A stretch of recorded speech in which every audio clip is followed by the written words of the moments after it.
Good morning. এই হচ্ছে মাঠ। এই এখানে আমাদের আলু খোলা হচ্ছে। এইভাবে আলু খোলা হয়। এই আলুগুলো এরকমভাবে পড়ে থাকে। এখান থেকে জড়ো করে এরকম বস্তার মধ্যে ভরে সেগুলোকে স্টোরে পাঠানো হয়।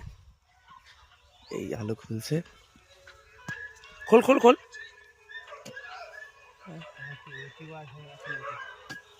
আলু কই রে?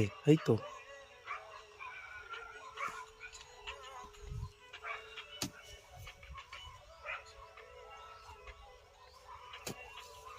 ভালো আলু হয়নি নাকি?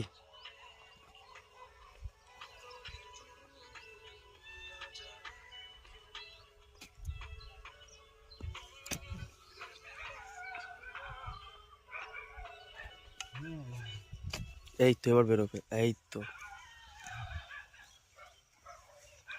পটেটো চিপস হবে চিপস।